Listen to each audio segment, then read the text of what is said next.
Muy buenos días, les damos la más cordial bienvenida a este segundo día de nuestro Congreso Internacional Multidisciplinario de los Derechos Humanos, organizado por el Área de Ciencias Sociales de la Universidad de Costa Rica y por el Centro Universitario de Estudios Jurídicos de México.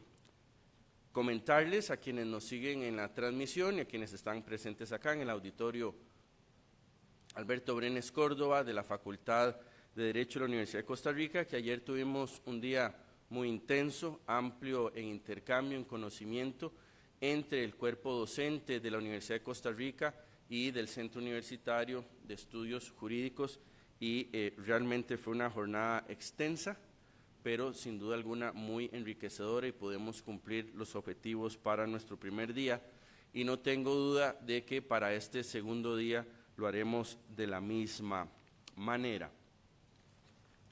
También pues contamos con los reportes de las transmisiones que hemos generado desde las redes de la Universidad de Costa Rica como del Centro Universitario de Estudios Jurídicos de México, que hemos tenido amplia cobertura, así que agradecemos a quienes nos siguen en esta transmisión. Vamos a tener en el arranque de este segundo día nuestro panel número 5 y por supuesto que tomando en cuenta la realidad en la que estamos inmersos, en la realidad en la que estamos inmersas, pues el tema de inteligencia artificial no puede estar ausente ya en ninguna discusión, en ningún análisis que se realice en nuestras universidades. Así que justamente ese panel lleva por título Derechos Humanos e Inteligencia Artificial. Para ello tenemos el honor de contar en la mesa principal para este panel, para esta conferencia en realidad, al maestro Daniel Cabrera Hernández. El maestro Cabrera es licenciado en Derecho por la Universidad Nacional Autónoma de México, con maestrías en Derecho Aduanero y de Comercio Exterior por el Centro Universitario de Estudios Jurídicos, precisamente, y en Derecho Administrativo y Fiscal por la Barra Nacional de Abogados.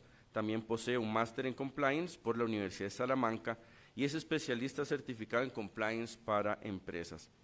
Ha complementado su formación con diversos estudios y diplomados en instituciones como la Universidad Iberoamericana, la Oficina de Aduanas e Inmigración del Gobierno de los Estados Unidos, la World Compliance Association y el Tribunal Federal de Justicia Administrativa, y hay mucho más en su hoja de vida, pero vamos con la injusticia respectiva a dejarlo hasta ahí.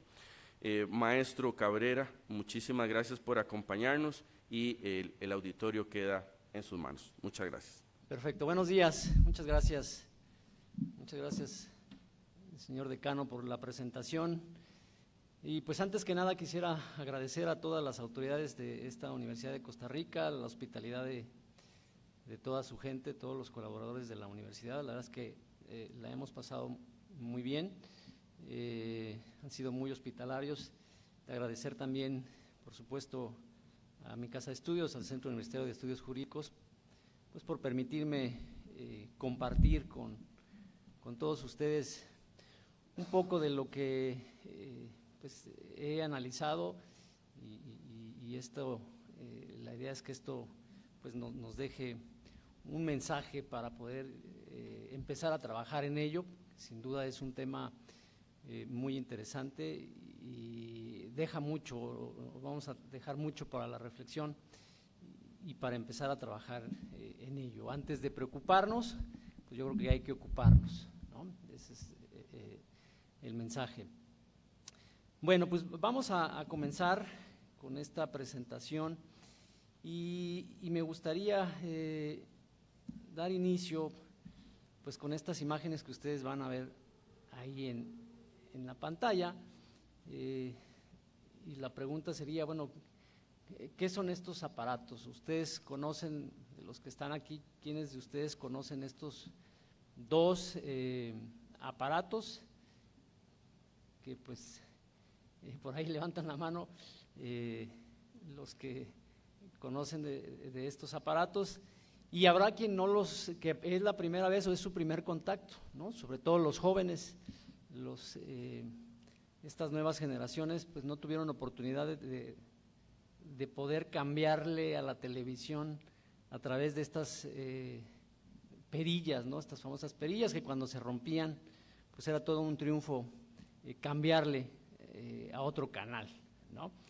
Y también, bueno, pues quien de los que levantaron la mano, pues que tuvieron contacto con este aparato, este teléfono, que también implicaba pues el uso del dedo para poder marcar un número telefónico. Cuando yo les enseño a mis hijos estas imágenes, ellos me dicen, ¿y cómo es que podían comunicarse con ese tipo de teléfono? ¿Cómo podían ver esa televisión en blanco y negro?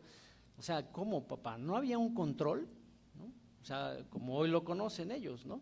A través de un control remoto, pues le pueden cambiar a los canales. En aquel entonces, pues bueno, no había esa posibilidad. En contrapartida, pues si yo les pregunto a los más jóvenes, pues, ¿quién conoce estos dispositivos? Pues de inmediato todos me van a poder contestar pues que sí los conocen, e incluso pues los tienen en la mano, ¿no? Al día de hoy. Y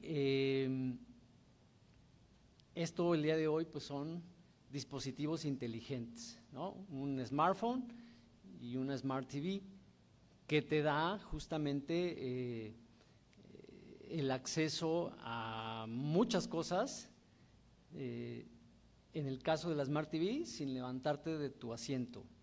Y en el caso del teléfono, pues todo lo traes en la palma de tu mano, ¿no? Toda esta información incluso la traes en la palma de tu mano. Y con eso, a través de estas dos preguntas, es como quiero empezar esta ponencia, porque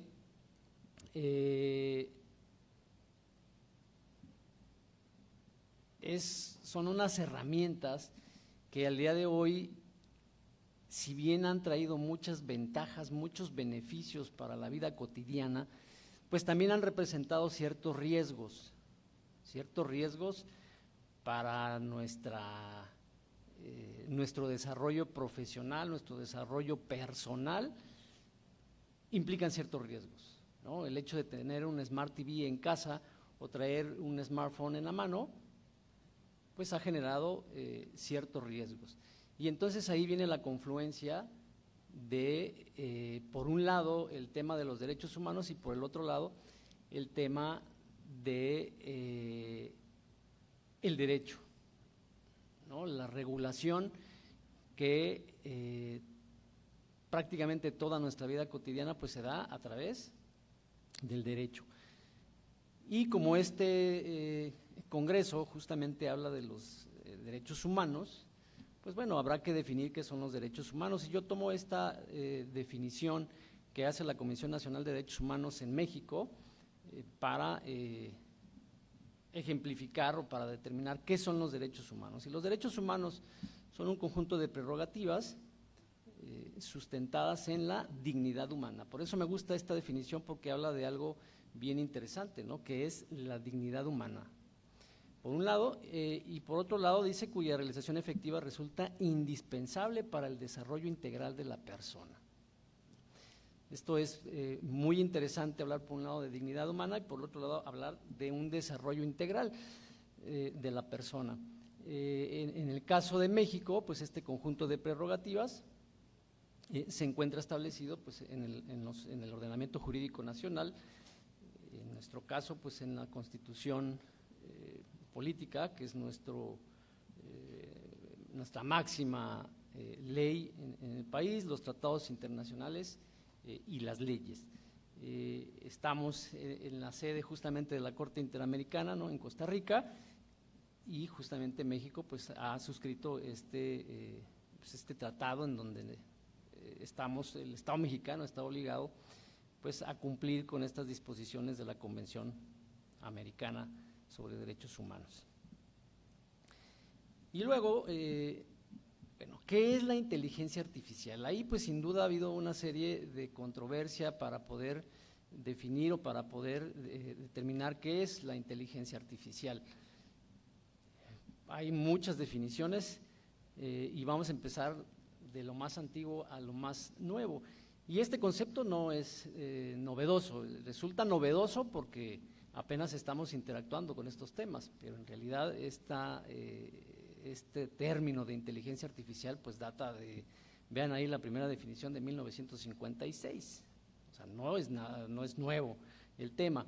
John McCarthy, quien es considerado el padre justamente de la inteligencia artificial, pues él ha definido esta terminología como la ciencia e ingeniería para fabricar máquinas inteligentes. Pues no nos decía mucho esa definición y bueno, pues se ha venido trabajando. La OCDE en el 2023 también habla de inteligencia artificial, pero ya como un sistema, es decir, como un todo y algo que va entrelazado. Hablar de sistema implica pues una serie de pasos, procesos para ello.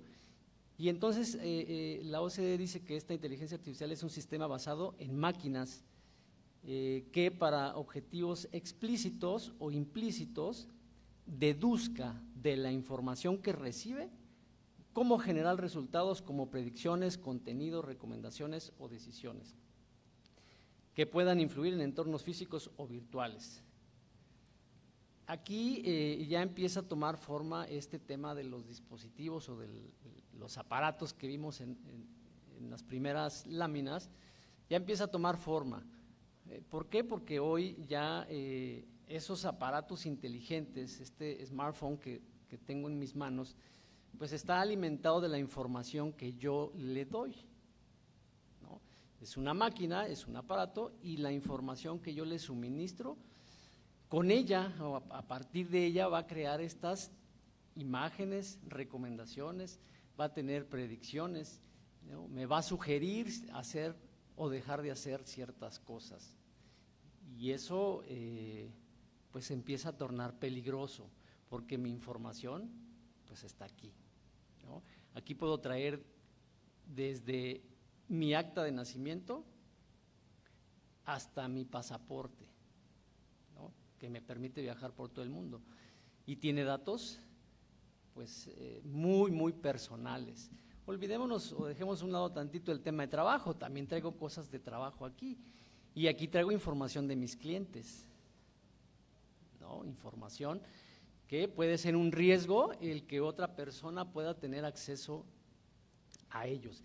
Y entonces ahí empieza a tomar mucha importancia este tema de la inteligencia artificial, pero lo que sí les he de decir es que la inteligencia artificial requiere entrenamiento. La inteligencia artificial no se maneja sola, sino necesita, primero, de estos datos que yo le proporciono y dos, necesita ser entrenada para poder llegar a tomar ciertas decisiones, a poder predecir ciertas cosas. Necesito de este entrenamiento, ¿sí? Es decir, yo puedo determinar qué es lo que quiero que me conteste, ¿no? Con base en los datos que yo le proporciono y en ciertos perfiles o ciertos requisitos que yo le voy a dar. Si esto lo puedo hacer yo, pues entonces voy a poder controlar la información. Pero ¿qué es lo que pasa hoy en día? Hoy en día yo no defino o yo no decido cómo entrenar a esa inteligencia artificial, ¿sí? O sea, yo no le doy el algoritmo. ¿Por qué? Pues porque yo no estoy entrenado, yo soy abogado, ¿no? Necesitamos a alguien que sí sepa definir estos perfiles y entonces pueda contestar lo que yo busco, ¿no? A partir de los datos y del entrenamiento que yo le voy a proporcionar. Pero eso hoy no lo puedo definir yo o no lo defino yo, eso lo definen aquellos creadores del software que se utiliza para crear X o Y aplicación o para a donde yo quiero entrar, ¿no? Por ejemplo, si quiero comprar algo, pues siempre me manda un aviso que se está guardando la información y nosotros con el ánimo de seguir comprando o de hacer la actividad que necesito, pues le doy clic y no me fijo cuáles son los términos y condiciones, cómo van a manejar mi información, pues no lo tomamos en cuenta. Le damos clic. ¿Estás usted seguro de que quiere? Sí, ¿no? Y entonces ahí empieza la primera, una de tantas problemáticas. Ya más hacia estas fechas, Otra definición de inteligencia artificial ya nos habla de esta capacidad de las máquinas para utilizar algoritmos, aprender de los datos y utilizar lo aprendido en la toma de decisiones, tal como lo haría un ser humano. Esto sin duda pues ya empieza a generar una complicación. Y luego dentro de la propia inteligencia artificial hay una rama de esta que se llama inteligencia artificial generativa. Entonces ya es un sistema más avanzado a través del cual ya se pueden crear cosas, ¿no? Puedo crear imágenes, música, texto, video. Es decir, hoy puedo estar o pudiera yo estar en México, mi país, y aquí pudiera estar pues un diseño de mi persona y puede estar hablando como con mi voz, ¿no?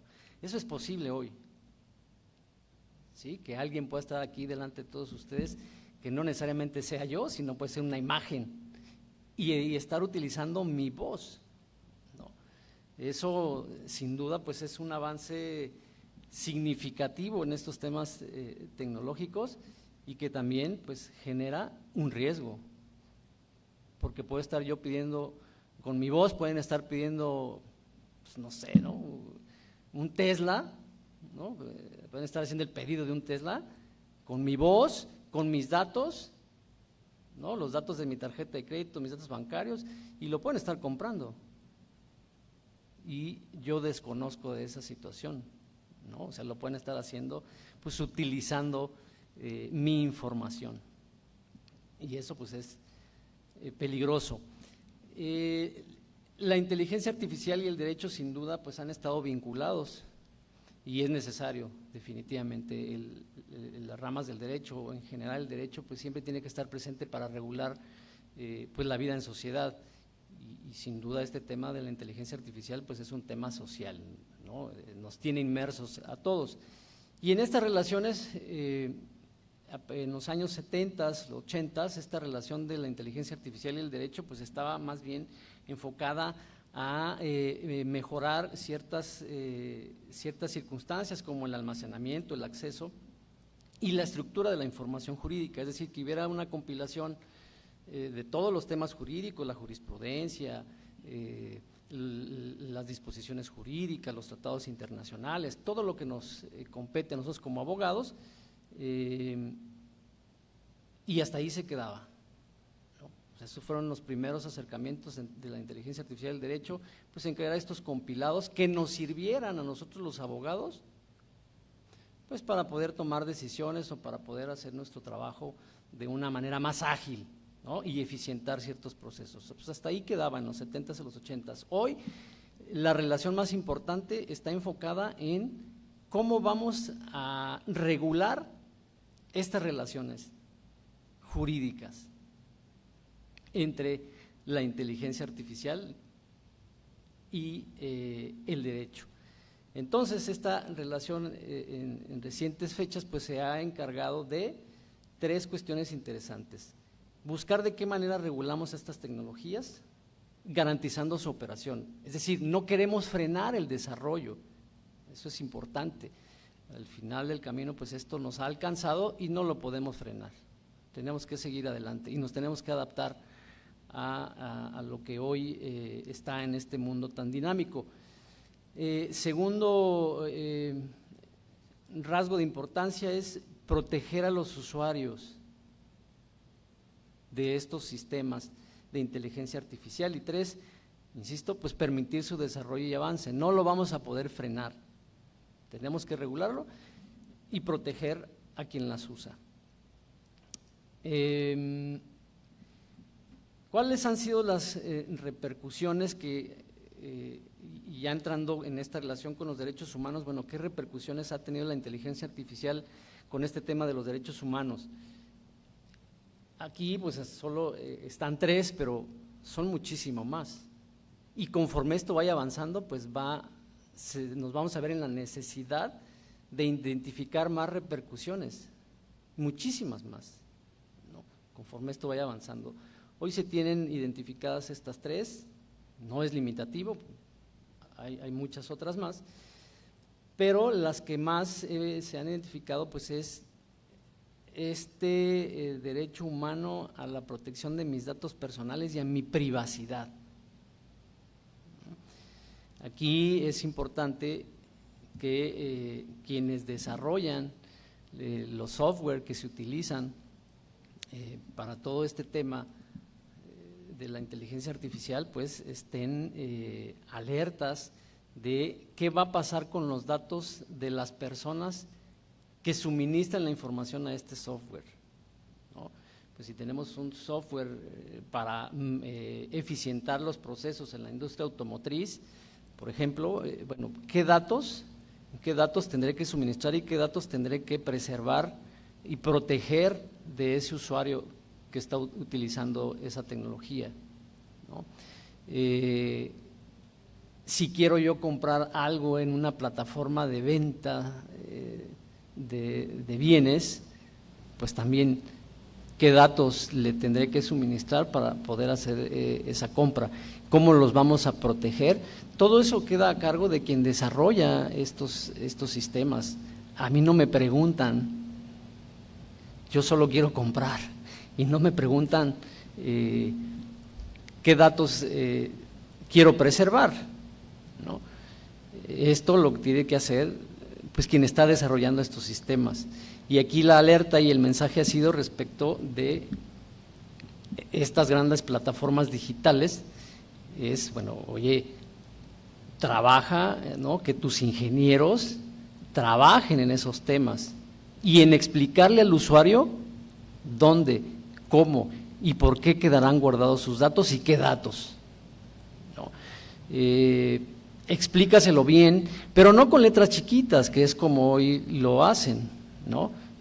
Quiero comprar y me aparece ahí que se va a guardar la información y le damos clic, pero pues está de este tamaño, ¿no? O sea, no vemos qué es lo que a qué le estamos diciendo sí.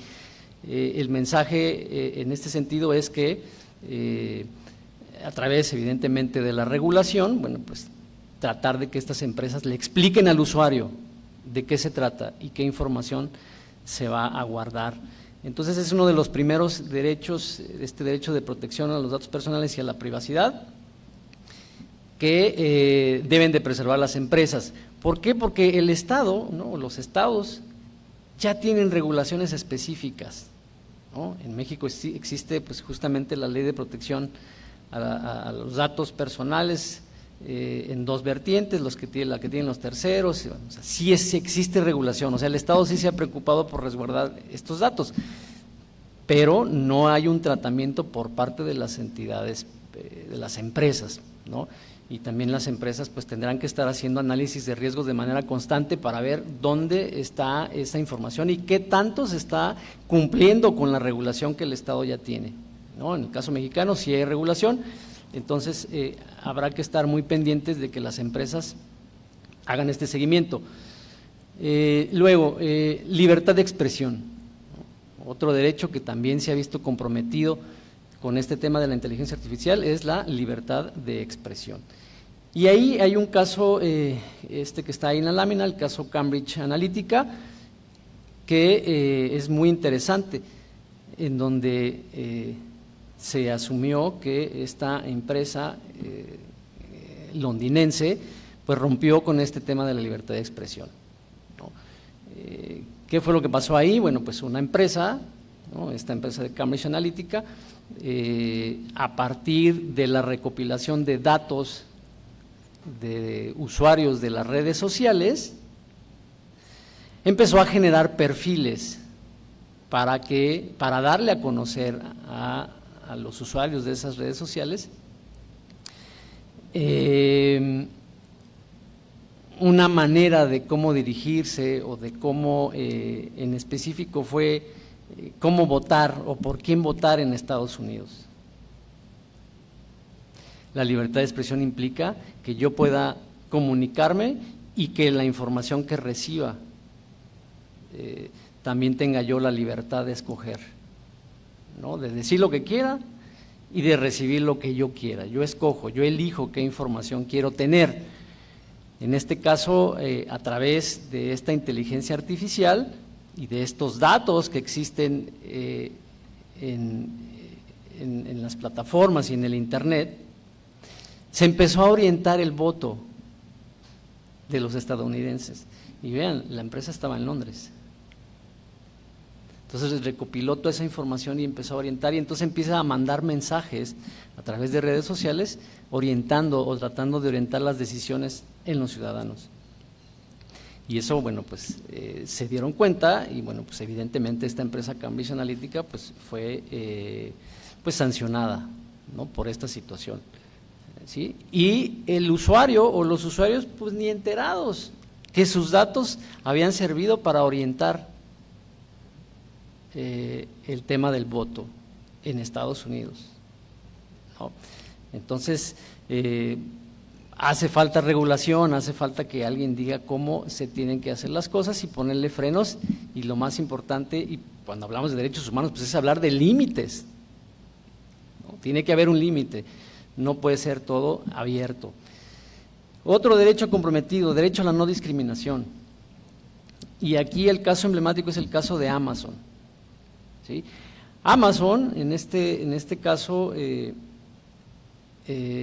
a través de la inteligencia artificial utilizó un sistema para contratar a su personal. Y eso pues no está mal, ¿no?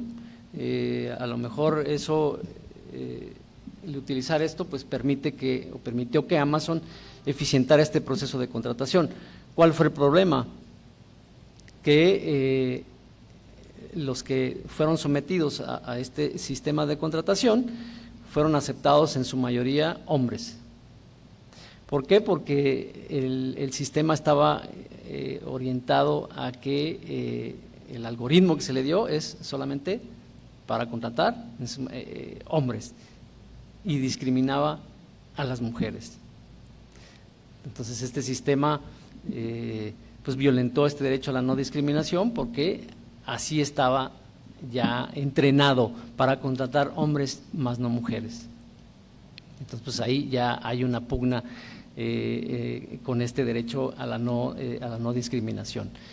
Entonces todo esto pues evidentemente necesita de una regulación. Hay avances, y lo más avanzado que tenemos es en Europa, a través de una ley de inteligencia artificial y un reglamento de la Unión Europea relacionado con el tema. Eso son los países, o la Unión Europea es lo más avanzado en este tema. En México vamos avanzando, solamente hay un proyecto al día de hoy que anda por ahí ya rondando el Congreso, en una ley federal de ciberseguridad y confianza digital, y en Chile también hay algo muy parecido. Esos son los avances en materia de regulación.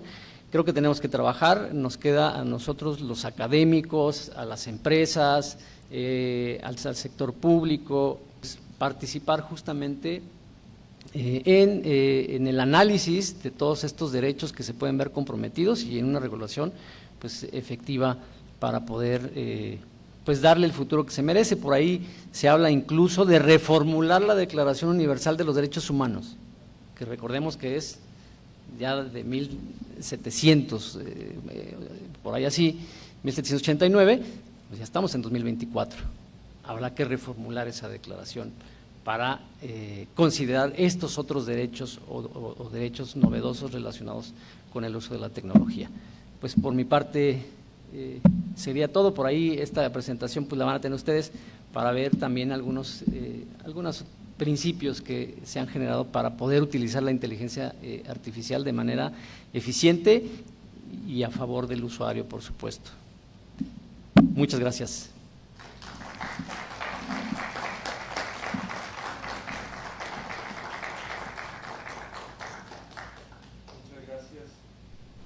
Muchas gracias, maestro Daniel.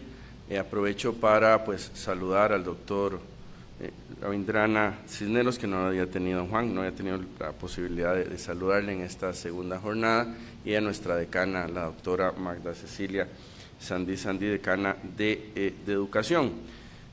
Sin duda que este tema que nos trae don Daniel es muy sugerente Y, a ver, en una encuesta que se realiza en Europa, el 25% de las personas tienen el miedo de que en menos de un año su trabajo termine por temas asociados a inteligencia artificial.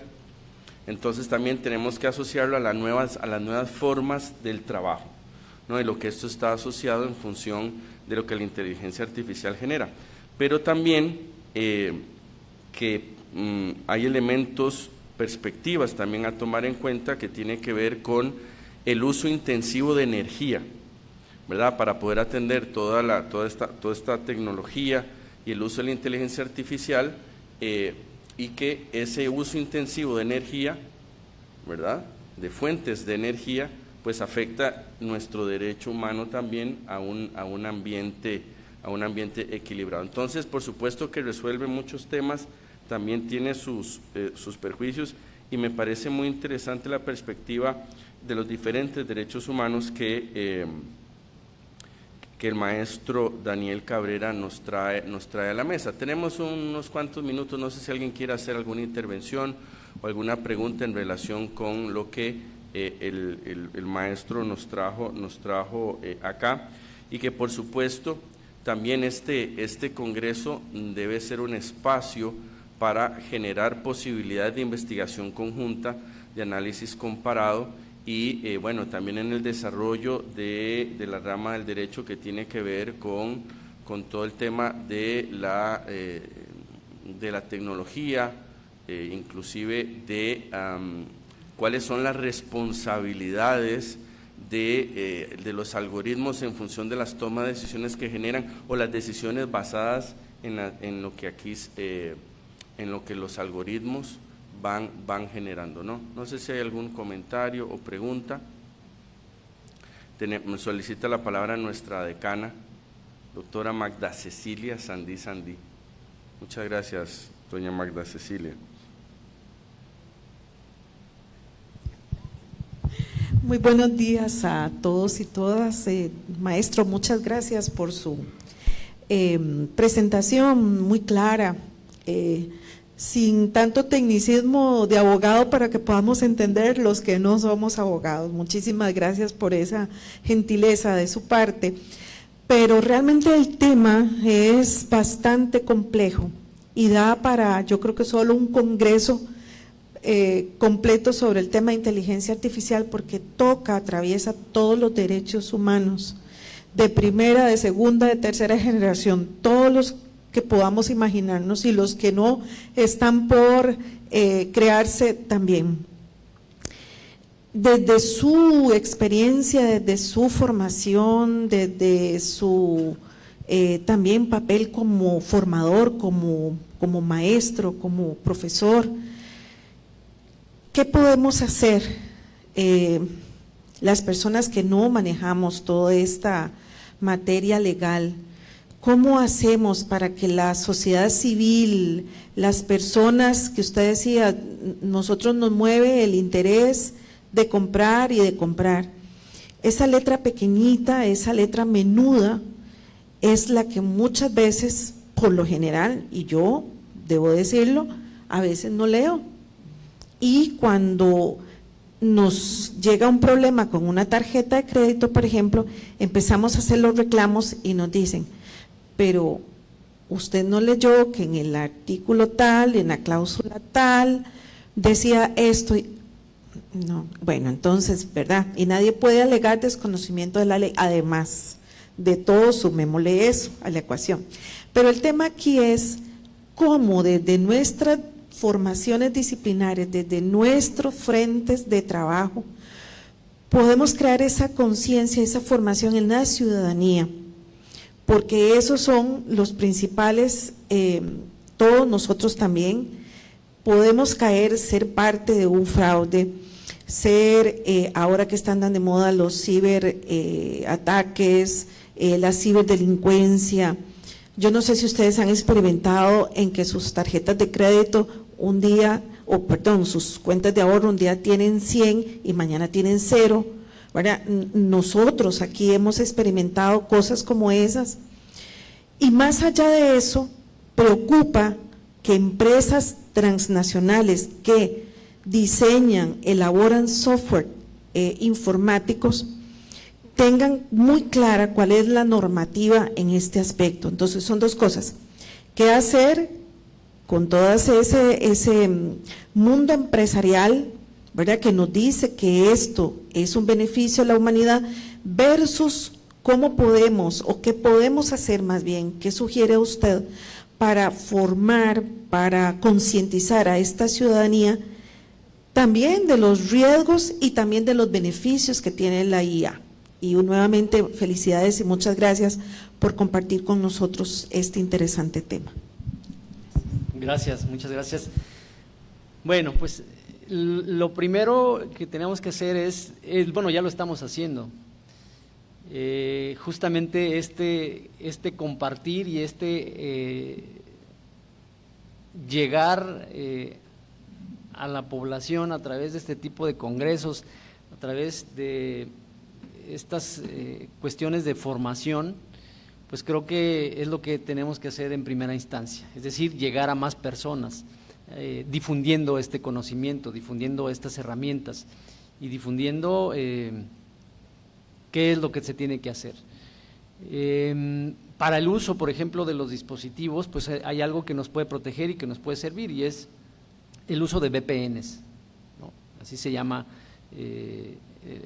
tecnológicamente, una VPN, y una VPN te protege de, por ejemplo, yo estoy utilizando su red Wi-Fi, yo traigo una VPN y entonces cuando me conecto me dice, está usted entrando a una red que no es segura.